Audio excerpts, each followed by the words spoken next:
Hey guys, welcome to source point. आज हम लोग डिस्कस करेंगे पीटी 365 जो कि विजन आई की यहाँ पे updated classroom study material second है।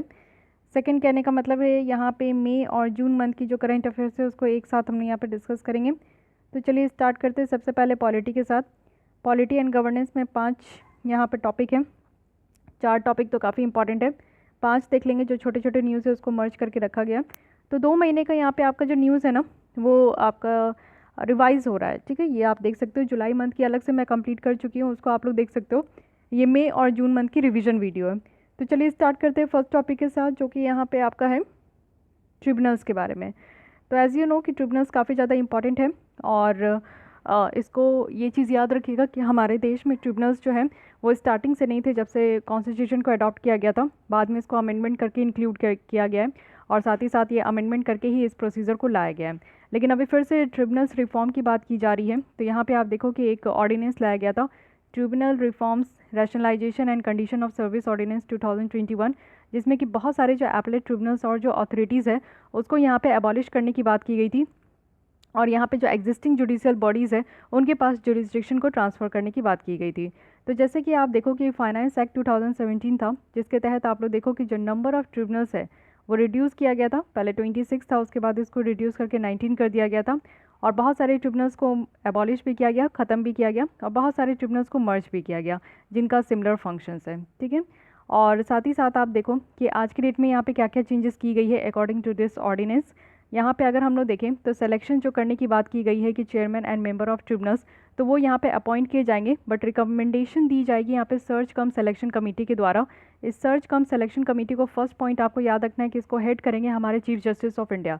बहुत आराम से स्टेटमेंट बन जाएगा कि इस कमेटी को हेड किया जाएगा हमारे पीएम मोदी जी के द्वारा। तो आपको लगेगा कि हाँ करेक्ट है, बट नहीं, वो करेक्ट नहीं है। The correct answer will be आपका चीफ जस्टिस ऑफ इंडिया होगा, ठीक है, या फिर सुप्रीम कोर्ट के जज होंगे। इन दोनों के द्वारा इस कमेटी को हेड किया जाएगा, और इन्हीं के द्वारा यहाँ पे आप देखो कि नॉमिनेट किया जाएगा कि किसको चेयरमैन बनाना है।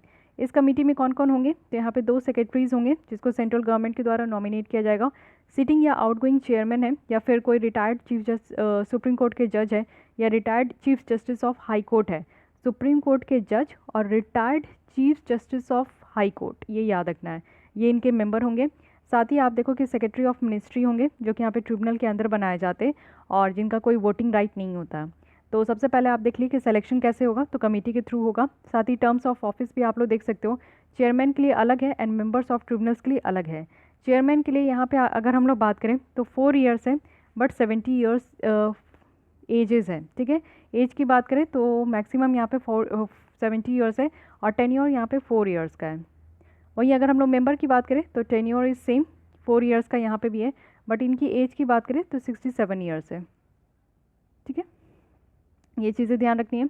यहाँ पे ये भी बात कही गई है कि एक पर्सन जिनका अगर एज 50 ईयर्स कंप्लीट नहीं हुआ है, यानी कि 50 साल नहीं हुआ है, तो वो लोग जो है यहाँ पे मेंबर नहीं बन सकते। तो ये भी ध्यान रखना है कि जो मेंबर बनेंगे उनकी एज 50 ईयर्स से ज़्यादा होना चाहिए।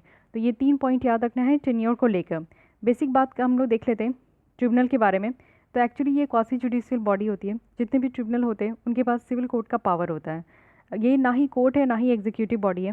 ट्रिब्यूनल को बनाने का मेन फंडा यही था कि बहुत सारे कोर्ट्स में आप देखो आज की भी डेट में पेंडिंग ऑफ केसेस है।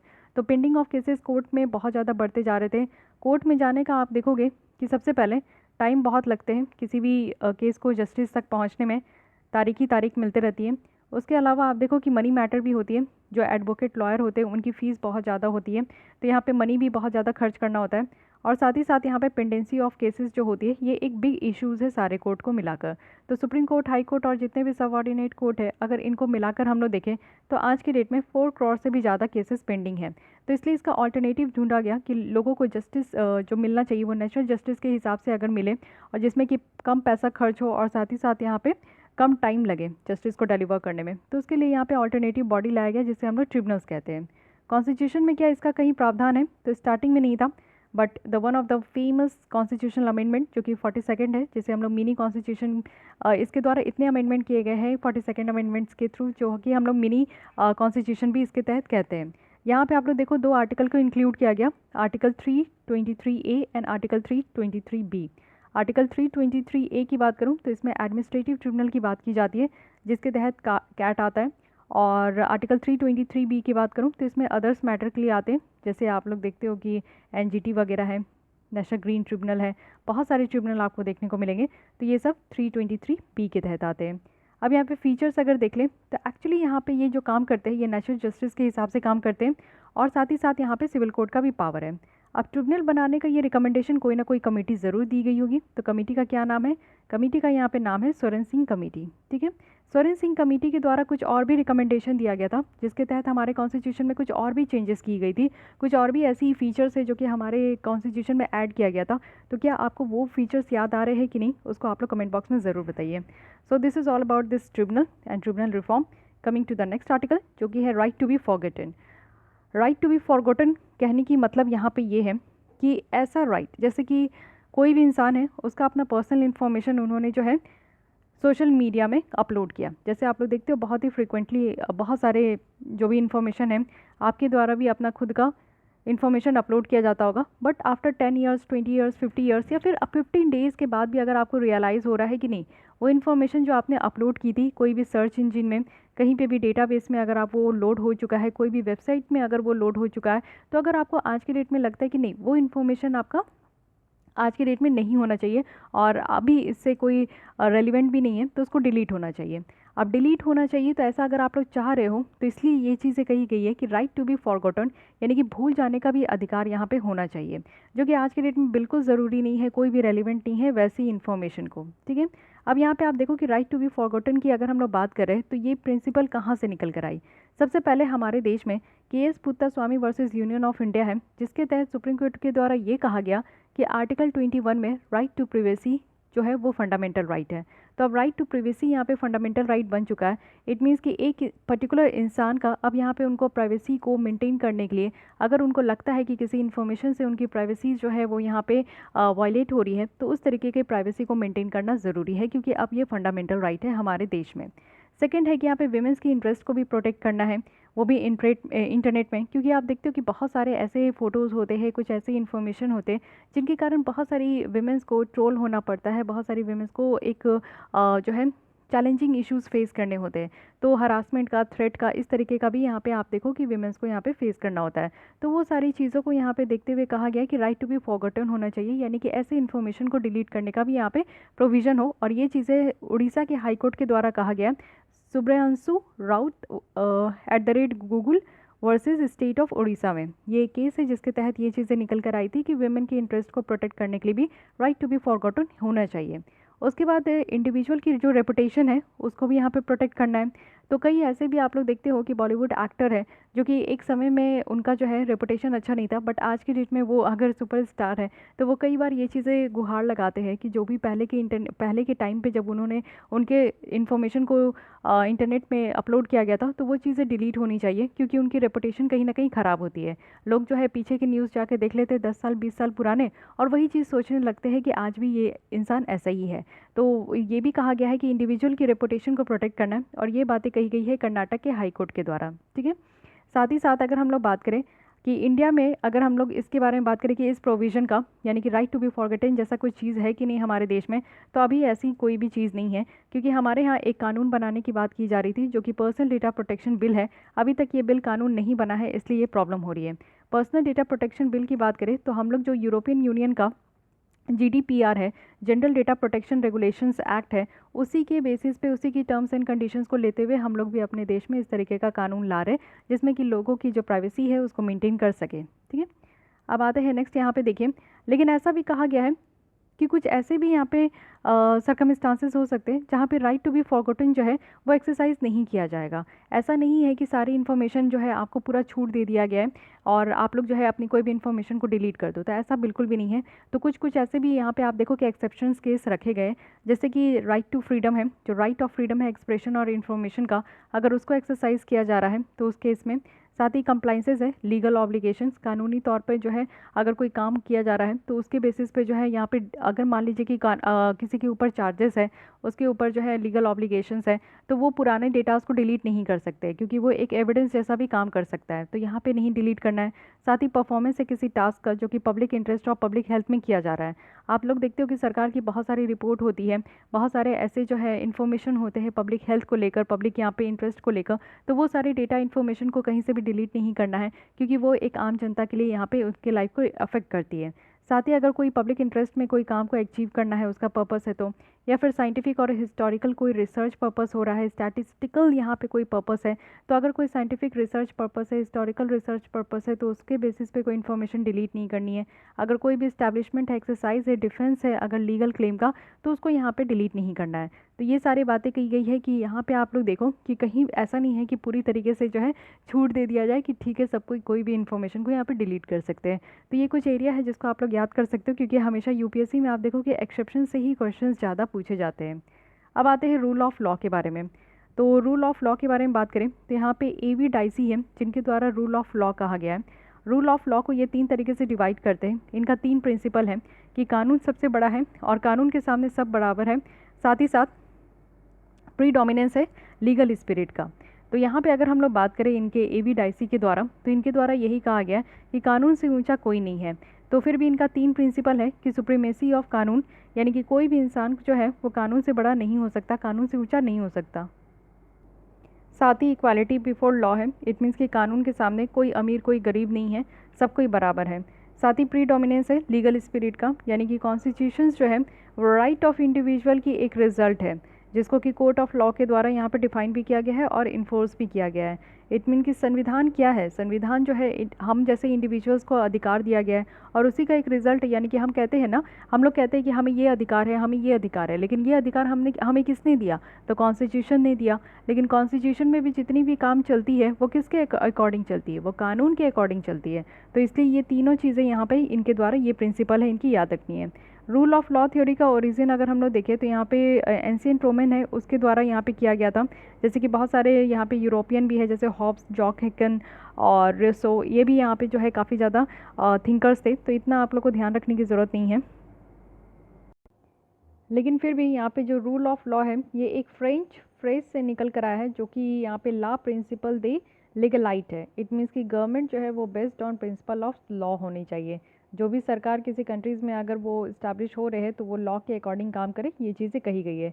और यहाँ पे चाणक्य की बात करूँ तो चाणक्य भी यहाँ पे रूल ऑफ लॉ को ही फॉलो करने के लिए कहते थे कि ऐसा कानून होना चाहिए जिसके बेसिस पे जो है कंट्रीज़ चले। ठीक है, अब एक छोटी सी डिफरेंस है जो कि ये आपको समझना होगा कि रूल ऑफ लॉ और रूल बाय लॉ, इन दोनों में क्या डिफरेंस है। देखिए रूल ऑफ लॉ जो जैसे कि अभी आपने देखा कि कोई भी कानून से ऊंचा नहीं है, कोई भी कानून के सामने जो है बड़ा नहीं है, छोटा नहीं है, सब इक्वल है। वैसे ही रूल बाय लॉ अगर हम लोग देखें तो यहाँ पे कहा जा रहा है जिसको हम लोग रूल बाय मैन भी कहते हैं। इट मीन्स कि ऐसा कानून जो कि इंसानों के द्वारा बनाए गए। अब आप मोनार्की सिस्टम में देखोगे कि यहाँ पे राजा जो होते हैं वो कानून बनाते हैं और उसको सब कोई फॉलो करता है। जब मन किया राजा चेंज कर लिया उस कानून को, फिर उस तरीके से जो है फॉलो होता है। तो जैसे आप लोग देख सकते हो कि नॉर्थ कोरिया की कहानी, जहाँ पे वहाँ के जो किंग होते हैं उन्हीं के द्वारा सारे रूल्स बनाए होते हैं कैसे क्या काम करना है नहीं करना है, तो वो जिस तरीके से चाहते हैं उसी तरीके से वहाँ पे चलता है। वहाँ पे कोई भी डेमोक्रेसी आपको देखने को नहीं मिलेगा। इट मीन्स कि रूल बाय लॉ या फिर रूल बाय मैन, लोगों के द्वारा, इंसानों के द्वारा, किंग के द्वारा यहाँ पे जो है आपका कानून बनाया गया है। तो इसलिए इन दोनों में बेसिक डिफरेंस है, ये आप समझो। साथ ही अगर हम लोग देखें कि इसका फ़ायदा क्या होता है, क्या इंपॉर्टेंस है रूल ऑफ लॉ, जो कि हमारे देश में भी इसको फॉलो किया जाता है, तो सबसे बड़ी बात ये होती है कि डेमोक्रेसी प्रिजर्व रहती है। इट मीन्स कि अगर हम लोग रूल ऑफ लॉ को यहाँ पे फॉलो करते हैं तो जिस देश में ये रूल ऑफ लॉ फॉलो होता है उस देश के लोगों को पावर मिलती है।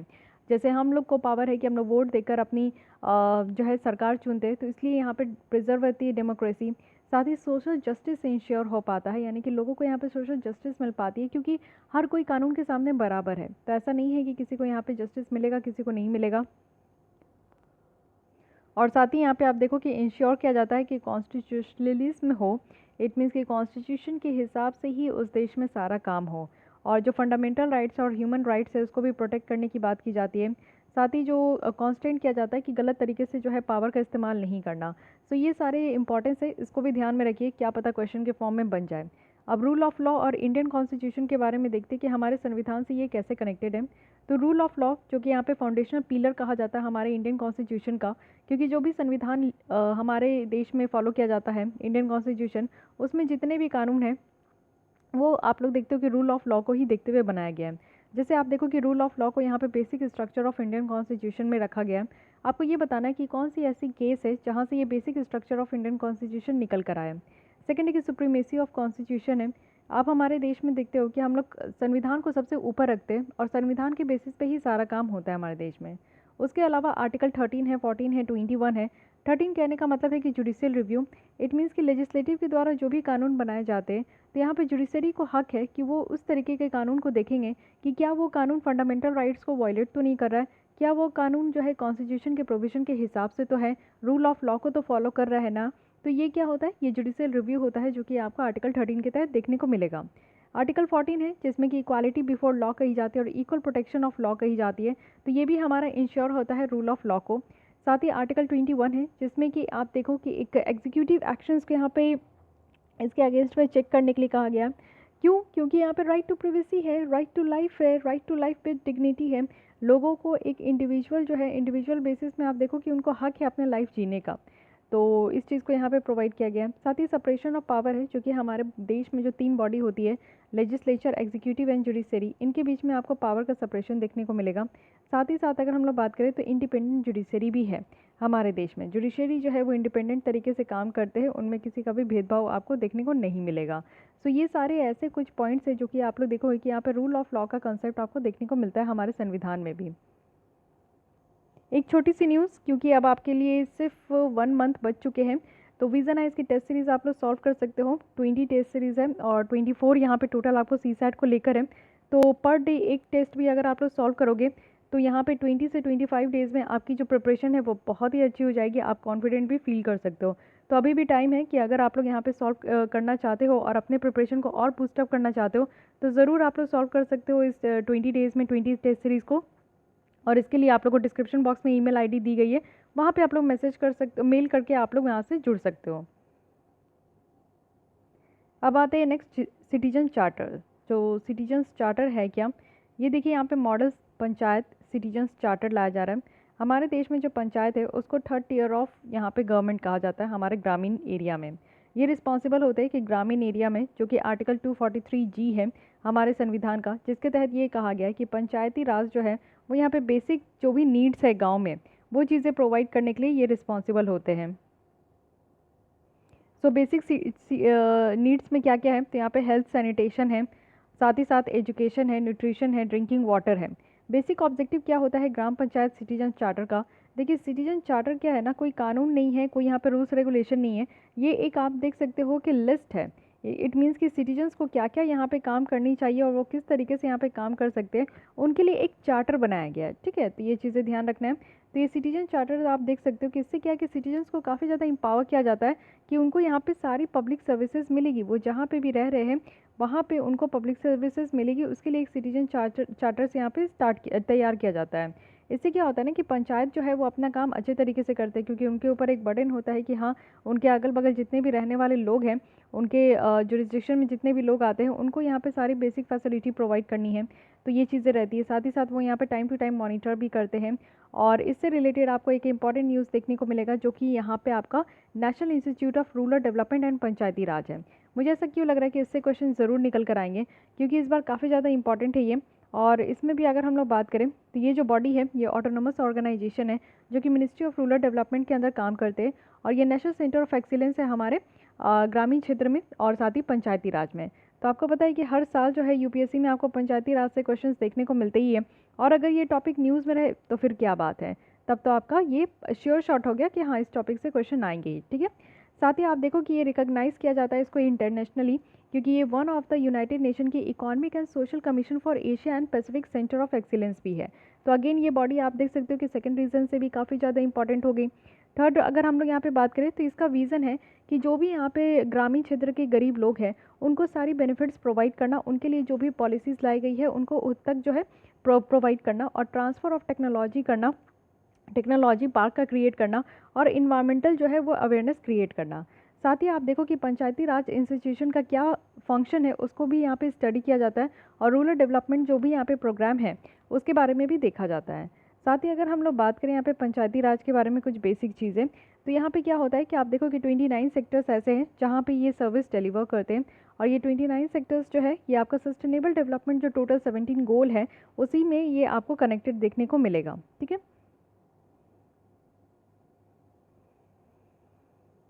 अगर हम लोग देखें तो कहा जाता है कि एक ऐसे सिटीजन चार्टर जो है ये कॉन्सेप्ट कहाँ से निकल कर आया, तो थोड़ा हिस्ट्री याद रखिएगा क्योंकि क्वेश्चन इससे बन जाते हैं।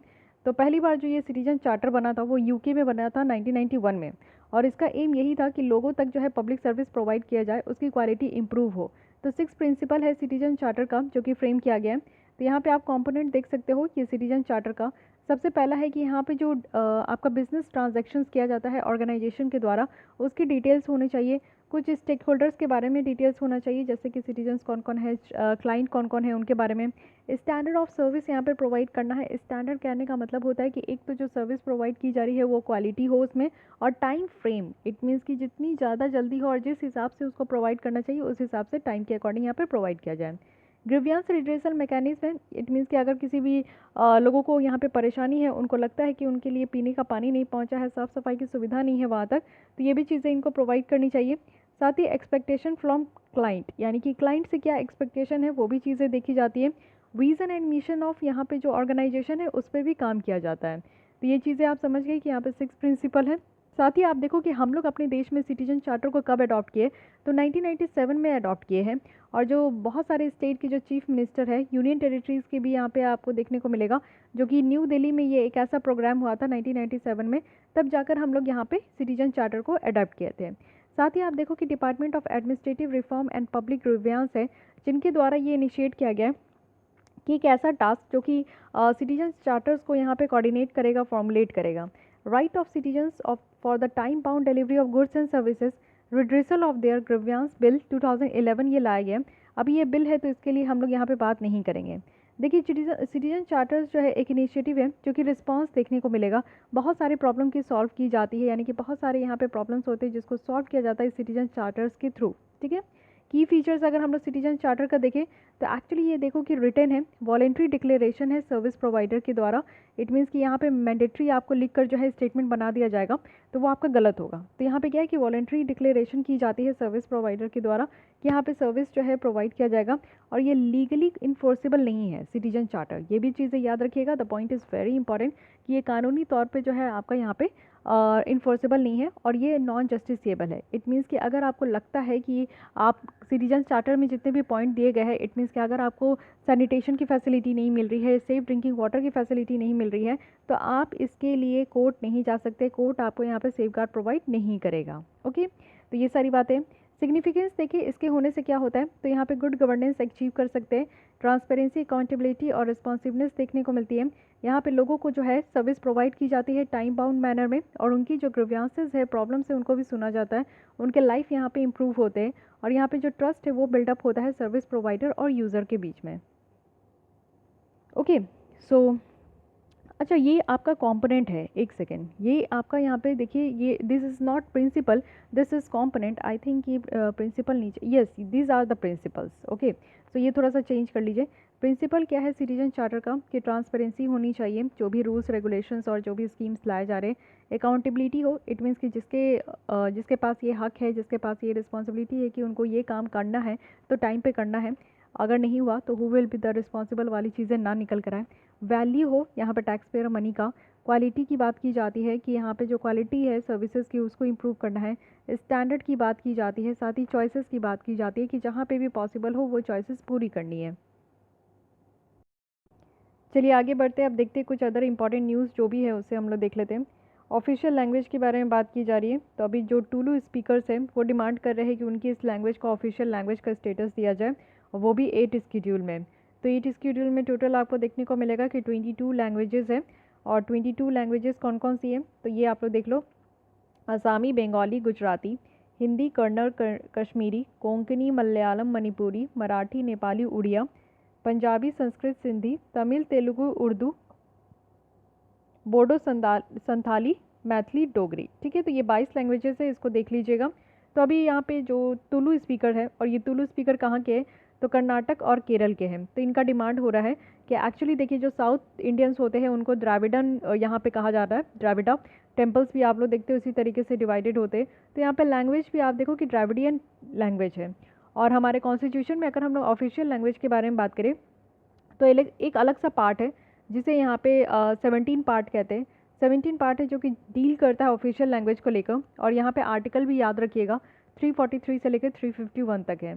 कॉन्स्टिट्यूशनल प्रोविजन की बात करें जो कि 8 स्कीड्यूल से रिलेटेड है, तो ये 344 का क्लॉज 1 एंड 351 का पार्ट 17 आपको देखने को मिलेगा।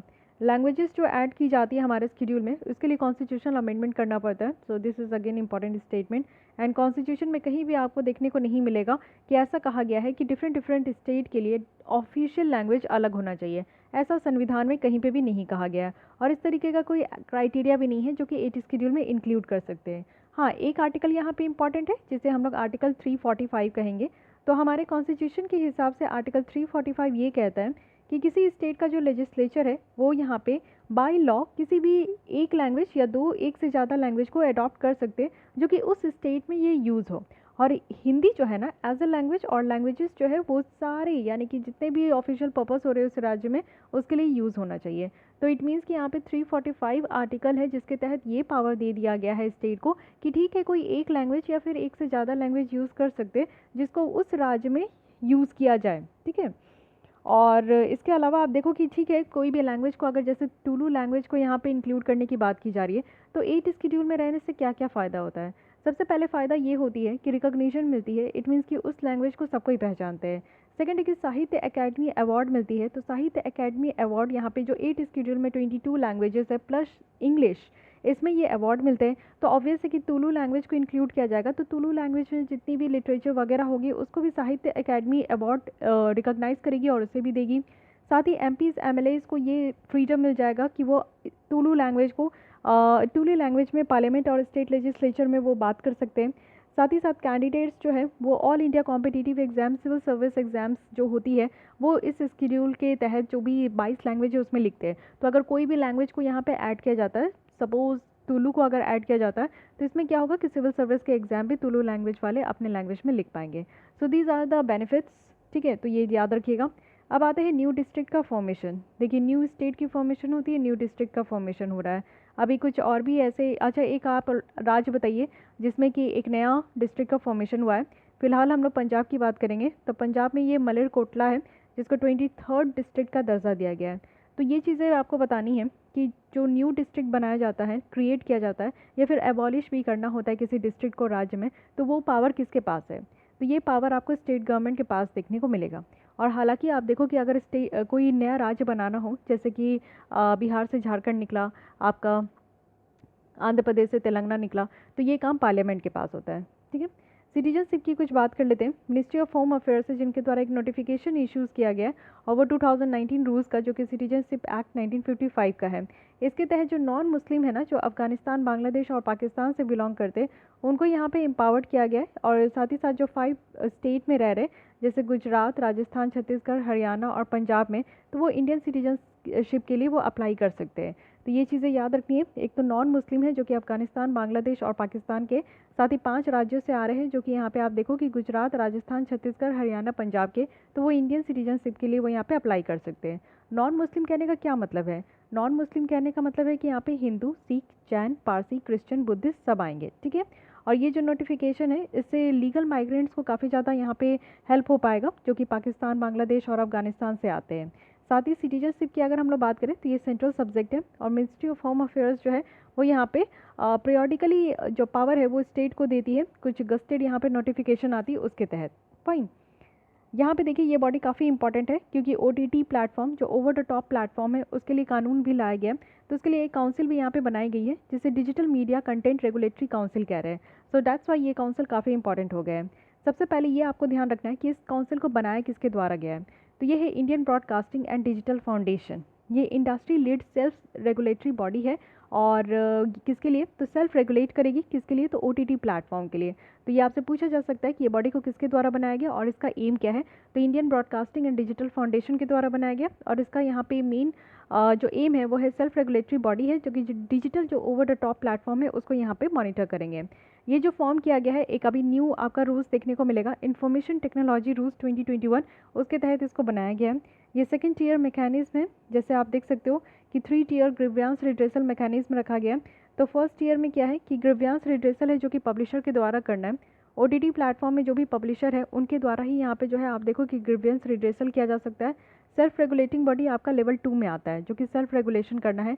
जैसे जो भी कंटेंट अपलोड किया जा रहा है, तो जो अपलोडर है उनको पता होना चाहिए कि वो कैसे कंटेंट को अपलोड कर रहे हैं, ठीक है। अगर उनको नहीं पता चल रहा है तो फिर उनको बताने के लिए मिनिस्ट्री ऑफ IB है, जो कि यहाँ पे सेंट्रल गवर्नमेंट है, जो देखेगी कि हाँ कैसा कंटेंट अपलोड कर रहे हैं, तो इसके लिए ये बॉडी है, ठीक है। तो ये जो आपका काउंसिल बनाया गया है, यहाँ पे आप देखो कि सेकेंड लेवल के लिए बनाया गया है।